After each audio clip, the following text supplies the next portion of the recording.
तोर चरण गुरु माता पिता, तोर चरण चारु धाम हे राम।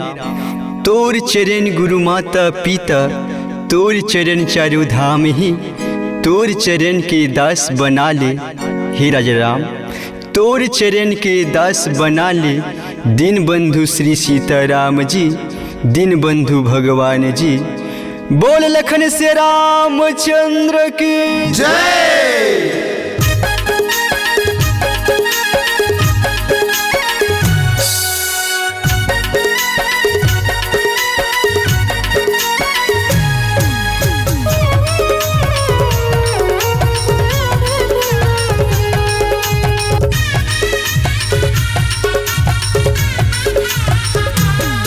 वंदन हे राम सुमरनी हे राम, वंदन हे राम सुमरनी हे राम। जय जय श्री राम। मोला तोर चरण के दास बना के राख ले है राम। मोला तोर चरण के दास बना के राख ले। वंदन हे राम सुमरनी हे राम, वंदन हे राम सुमरनी हे राम। जय जय श्री राम। मोला तोर चरण के दास बना के राख ले है राम। मोला तोर चरण के दास बना के राख ले।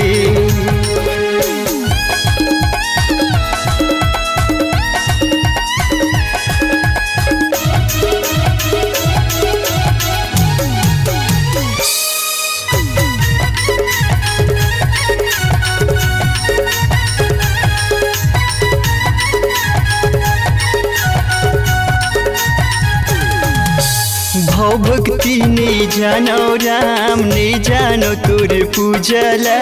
तोर चरण मायाई हो राम, छन कर बेते दू जगह।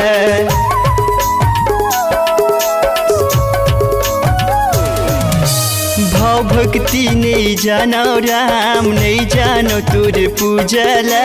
तोर चरण मायाई हो राम, छन कर बेते दू जगह। तोर चरण मायाई हो राम, छन कर बेते दू जगह। अर्जी सुन ले राम, बिनती सुन ले राम, अर्जी सुन ले राम, बिनती सुन ले राम। जय जय श्री राम। मोला तोर चरण के दास बना के राख ले है राम। मोला तोर चरण के दास बना के राख ले।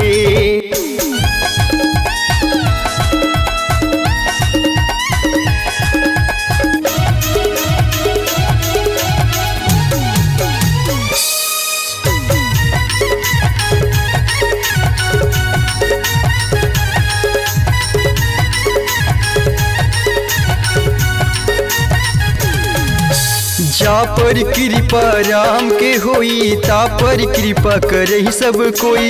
राम रसायन तुम्हारे पास, सदा रहो रघुपति के दास।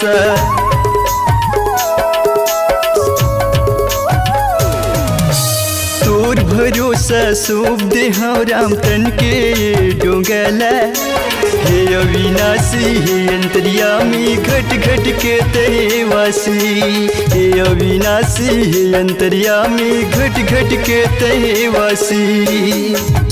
वंदन हे राम सुमरनी हे राम, वंदन हे राम सुमरनी हे राम। जय जय श्री राम। मोला तोर चरण के दास बना के राख ले है राम। मोला तोर चरण के दास बना के राख ले। मोला तोर चरण के दास बना के राख ले है राम। मोला तोर चरण के दास बना के राख ले।